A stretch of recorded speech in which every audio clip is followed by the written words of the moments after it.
you everybody for being with us here today, and especially want to thank those who were just involved in briefing me on giving me an update about the travesty and challenges this area, this region are dealing with, as well as all the first responders in the room behind me and what they've been doing to prioritize saving lives. Obviously, there are enormous concerns and challenges that we're dealing with still in the Kerrville area. At the same time that we're responding to Kerrville, there have been an abundance of storms in large swaths of the state of Texas that have impacted lives and taken lives and destroyed homes, facilities, buildings, and roads across large regions in central Texas. As a reminder, I have declared 21 counties in my governor disaster declaration. Camaro, Concho, Gillespie, Guadalupe, Kendall, Kerr, Kimball, Llano, Mason, McCullough, Menard, Reeves, San Saba, Tom Green, Travis, and Williamson. And that disaster declaration emphasizes the role that the state of Texas is going to play in each of those counties that are going through these enormous challenges.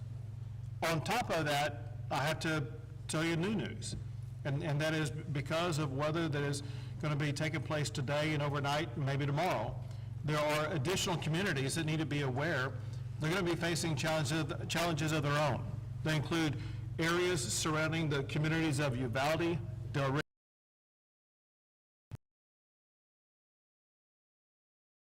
to help them get prepared.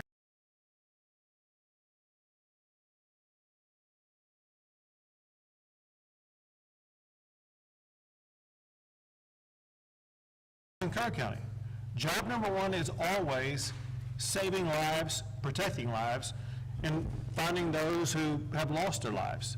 And that is a 24/7 operation that we are unrelenting in continuing to pursue. That includes, especially if you look at the areas either in Williamson or Travis County or counties nearby. If you saw the rushing waters over the past 24 hours, you know that there were an extraordinary number of people who had to be rescued. Dozens of people were rescued because of our extraordinary first responder teams, and I want to thank the game wardens who have really stepped up and done a great job, National Guard, Texas Department of Public Safety, local firefighters and local first responders, as well as Texas Task Force 1 and Texas Task Force 2 and others who are truly saving lives. Many Texans' lives have been endangered. Most of those lives have been rescued by our first responders here in the state of Texas.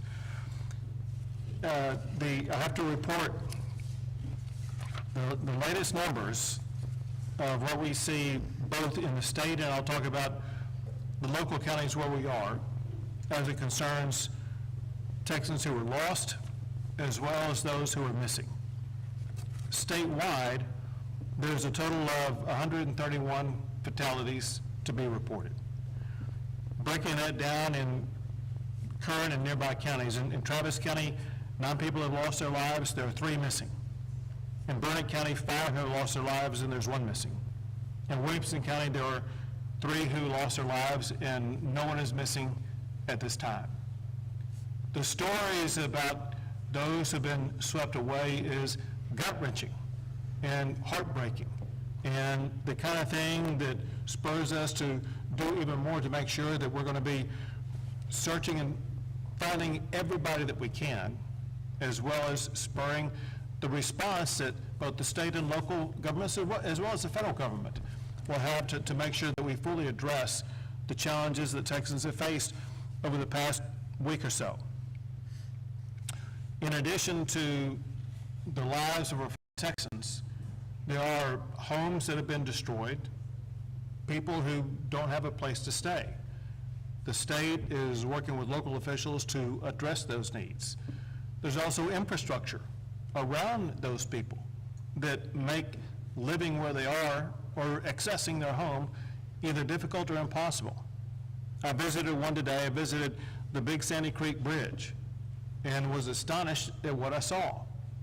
If you haven't seen it, it's a 2-lane road and has two yellow lines in the middle of it to divide one roadway from the other from going in opposite directions.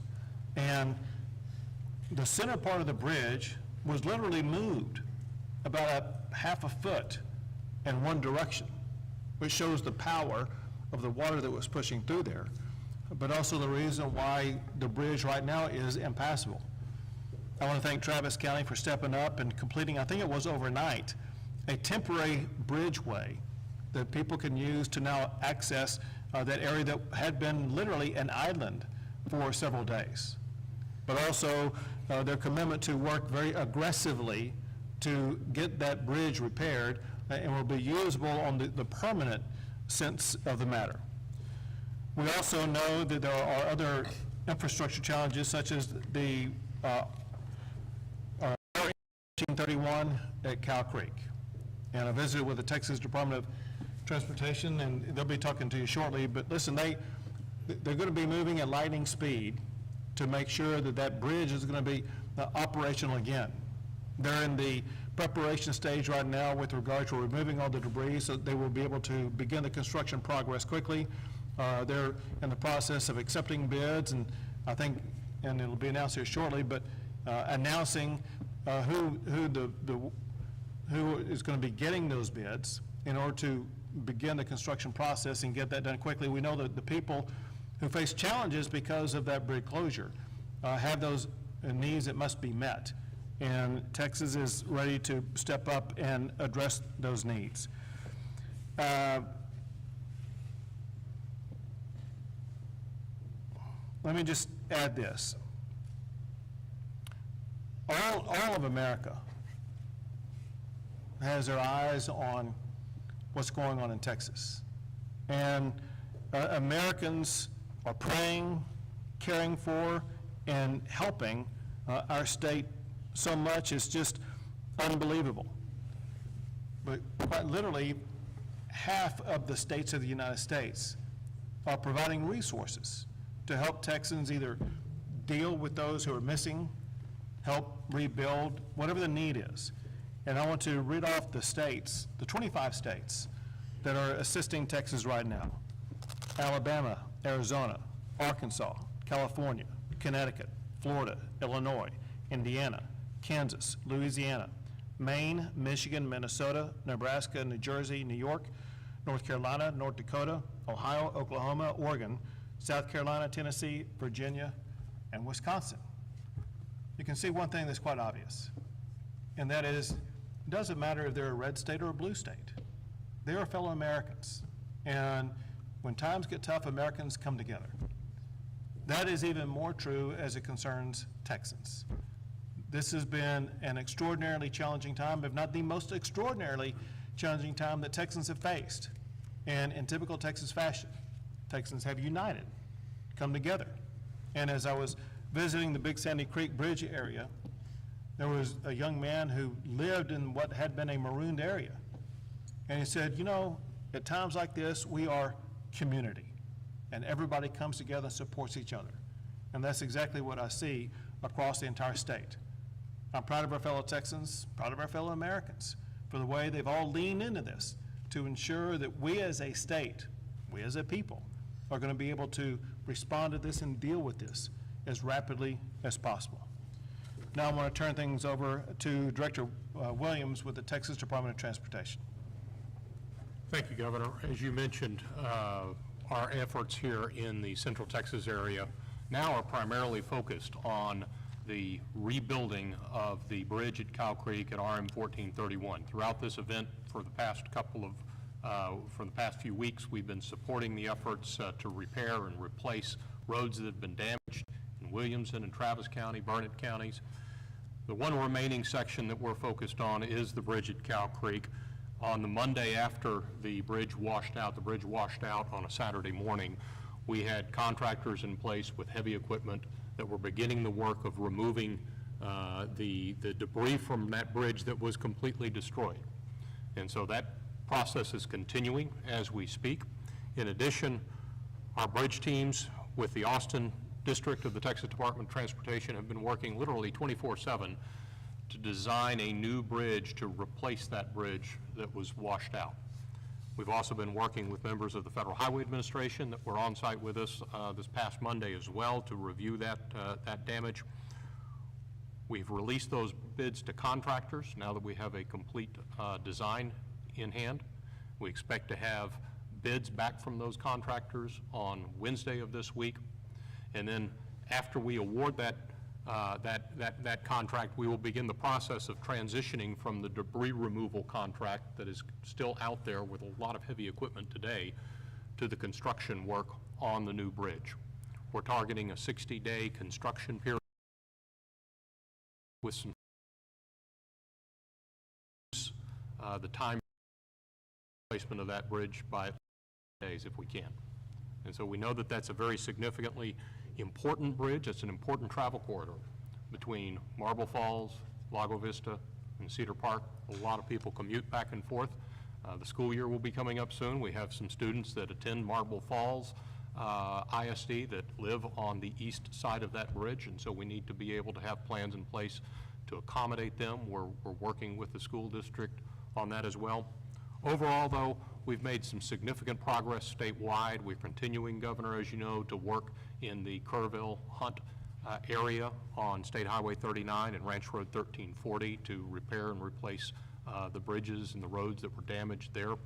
We did, as you also spoke about, experience some flooding and some additional damage just in the past couple of days. And we had road impacts. We had 49 roads that were impacted over the past 24 hours. 37 of those were closed due to high water, and some of those were damaged. But we're going to be able to get those turned around and replaced and repaired relatively quickly, and hopefully the water will go down and we'll get a break from the rain. So thank you for the briefing, Governor. Thank you very much. Now, Lieutenant Colonel Baker. Thank you, Governor. Ben Baker, Lieutenant Colonel, Texas Game Wardens. Before I get into a search and recovery efforts and, Texas Game Wardens' response to this historic tragedy of series of events in the Central Texas and in Kerr County, I'd like to just remind everybody that all of these efforts and all through this tragedy, Texas comes together under Governor Abbott's strong leadership, under Texas Department of Emergency Management, Department of Public Safety, all of our local first responders, all of our local EMS, all of our local volunteers, and everybody who is in Texas who comes together in such a tragic time and unites to help the people of Texas. Texas Game Wardens, as of July 3rd, through the State Operations Center, were set up and poised in anticipation of a flooding event. Through the calls coming in late and early of July 4th, Texas Game Wardens were deployed to Kerr County. Since then, around 300 game wardens have deployed in the Kerr County and surrounding areas. In anticipation of other flooding occurring in Central Texas, we were able to strategically stage through the Texas Division of Emergency Management several swiftwater assets in Central Texas out of the Kerr County area, just in case this flooding grew a little more widespread. Unfortunately, it did grow a little more widespread, and we started conducting rescue operations not only through our swiftwater technicians, but our aviation, multiple canine searches, and through our drone team. Through those, we were able to successfully rescue several individuals and multiple evacuations. We currently have, through Texas Task Force 1, wardens embedded in multiple search groups, searching Cow and Sandy Creek, looking for the remaining victims of this terrible tragedy. We've also got our canine detection teams in deployment with these search and rescue teams, and our aviation still embedded in these. We remain dedicated to Texas, we remain dedicated to the people of the state of Texas, and Texas Game Wardens remain dedicated and ready on standby, Governor. Y'all been doing a great job. To see the videos of you all out in the middle of conducting rescues and literally saving our fellow Texans has been nothing short of miraculous. So thank you and all the game wardens for what you've been doing. Now the Travis County ESD Assistant Chief Weidman. Thank you, Governor. If you get a little bit closer right there. Just after midnight, we started receiving the calls, and within several hours, we had logged 50 rescues, saving hundreds of Texans through our area. and this was noted and supported by our mutual aid and automatic aid partners throughout Travis County. Within 12 hours of the incident starting, the governor's office as well as TDM had sent us many resources which supported our operations and was able to have us start setting up command structure a little bit more enhanced to start helping others. And what we would like to point out is, you know, as ESD, we recognize the recovery will not happen overnight. It'll be a long and difficult road, but we're committed to staying engaged, showing up, and working hard alongside those we serve. This is our home too. We're members of this community, and we're committed to helping each one of our neighbors.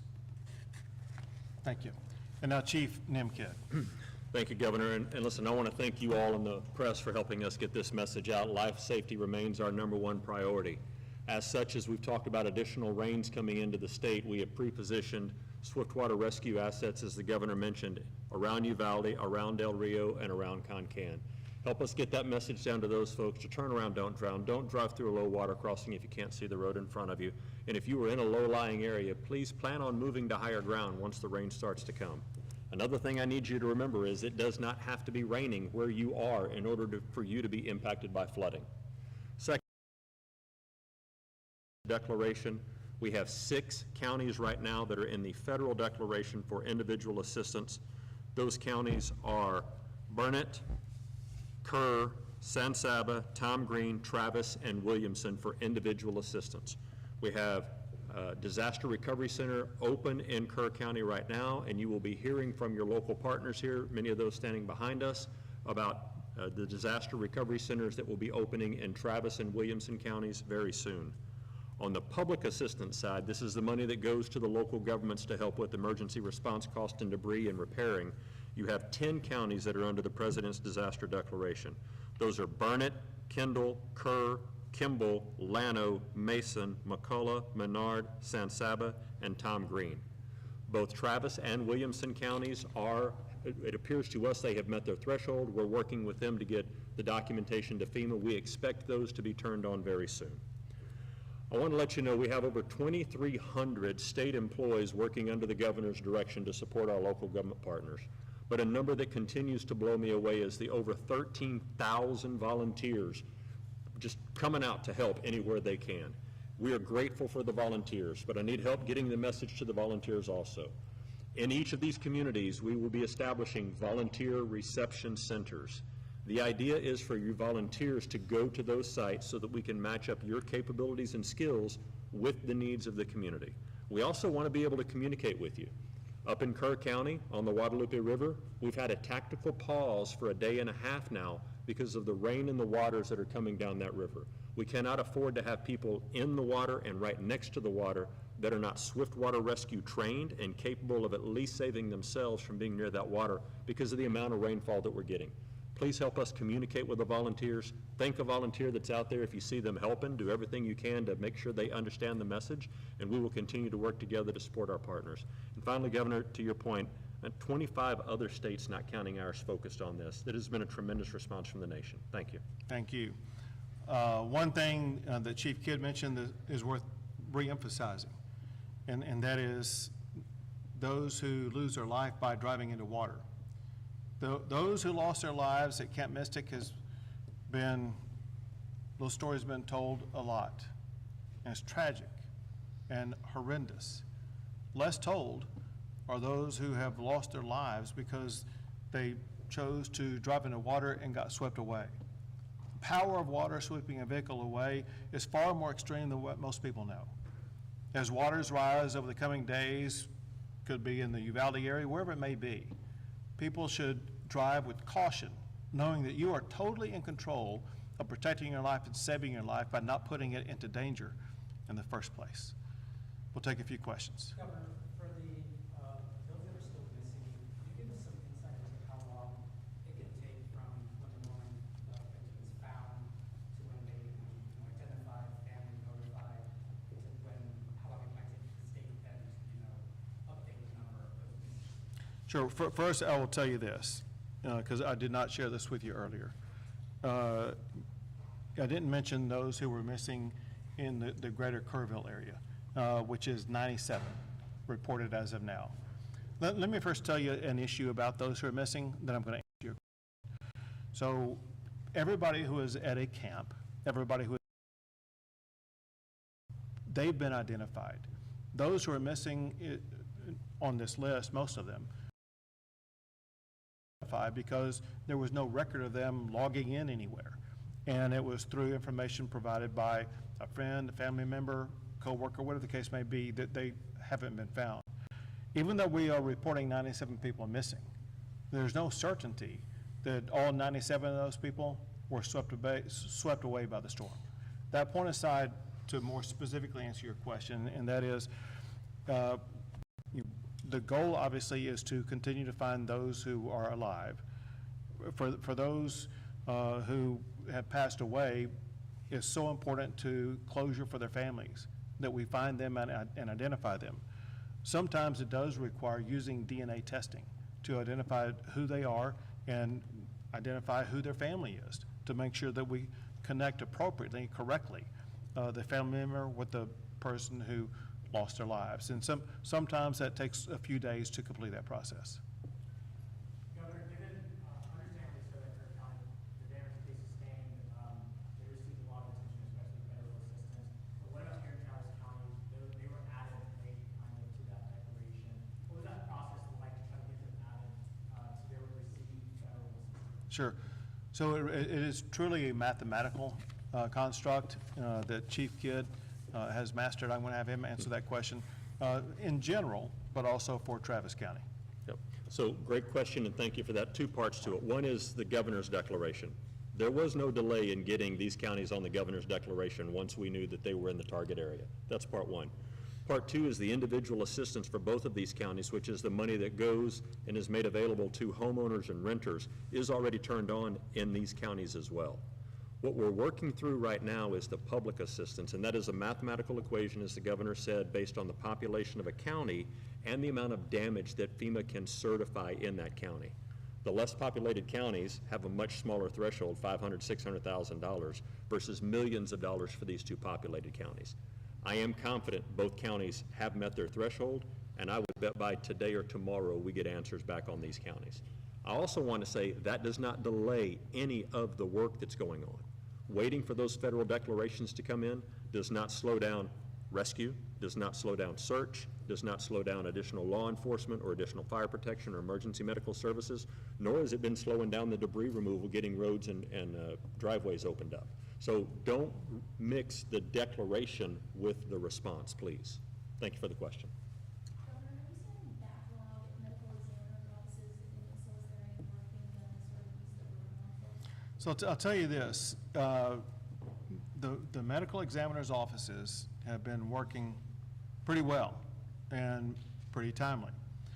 There was a backlog and there were challenges because of local JPs in Kerr County that were slowing things down, holding things up, and it required pressure from the state and others to make sure that they began to expedite that process.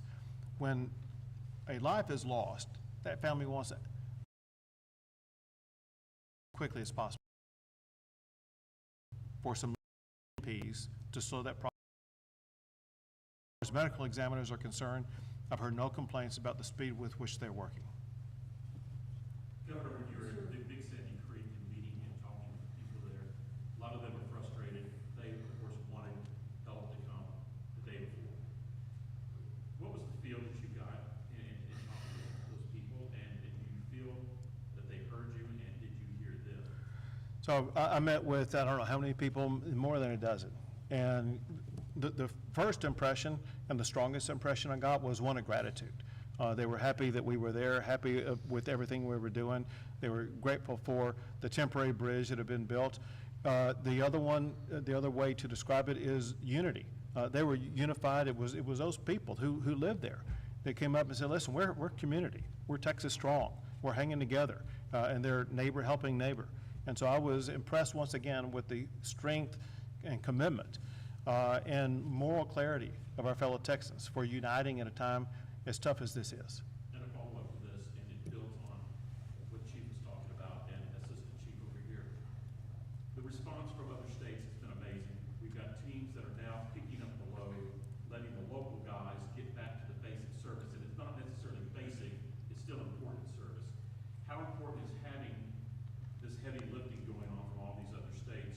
these guys here in Travis County, ESD1 being one of them, getting back to basic services? Everything all these other states is doing is extremely important. If I could say that one was more important than another, it would be what they are all doing in search and rescue operations. As Chief Kidd noted, our number one goal is protecting lives and finding lives. When I was at Big Sandy Creek, I met with search and rescue teams from Florida who were there in the water, working all day long to locate anybody they can find. That requires heavy volume. It requires manpower, walking every inch of it could be a creek, a river, whatever the case may be, to ensure that they are scouring every inch of earth in the state of Texas where a body could be found. And is benefited or aided by search dogs. And whenever we've had dog teams that have flown in from other states across the entire country. And so the response that we've been able to provide, especially as it concerns search and rescue operations, has been magnified many times over because of these teams who have stepped in from other states and given us the extra manpower as well as other resources to make sure we're better capable and quicker at taking on that task. Governor, do you have the current number of how many are missing in Kerr County? It was reported earlier that it was around 160 people, and you said that 97 were missing in the greater Kerrville area. Do you have the current number in regards to how many are missing in So, County? yeah, I'm going to give you the number. So the number I read to you, it was given to me by Chief Nim Kidd, and he was on a phone before we came in here, and I'll let him explain this number. Yep, thank you. So the number that we got from the Texas Department of Public Safety is 97 missing from the Guadalupe River flooding. That does not count the numbers that the governor read to you from the 3 counties that were here earlier. I think that'll put the total statewide at about 101 total, if I have that right. What he means by Guadalupe River, most of those are in Kerr County. I think there has been some in Kendall County. Yes. Governor, you serve on President Trump's FEMA Review Council. How has this experience shaped your views on the future of FEMA, should it be phased out? So one thing I think most, state governors, most state officials, as well as the federal government, could agree upon, and that is we needed improvements in FEMA. And it needed to be what I call right-sized, so that it would be more nimble, quicker in the response, but also understanding that it's the locals who know what is best in responding to a disaster. And local is defined by these local communities, whether it be Leander or Travis County or Williamson County, whatever the case may be. They're the ones on the ground, and they know their communities far better than anybody else, and they know how to respond to their communities. And it's the state and federal government that work to provide them the additional resources they need to accomplish their goal. Here's the point. But by working on the reforms that we will work with FEMA and with the presidential team on, we're going to work to find ways to streamline the process, cut through all the red tape, to ensure that even when we do that, the monetary resources that we are receiving now that are much needed for things like having the emergency first responders or debris removal or search and rescue operations, those will still be funded, but we will have the ability to do it a whole lot faster, a whole lot quicker without waiting around for the federal government. Last question. Governor, with all due respect, I know you're really funny, but I did want to ask separately. On the weekend, Secretary Christie said that she's in talks with 5 and she would let states to have state detention facilities for immigration purposes. I'm asking if Texas in conversations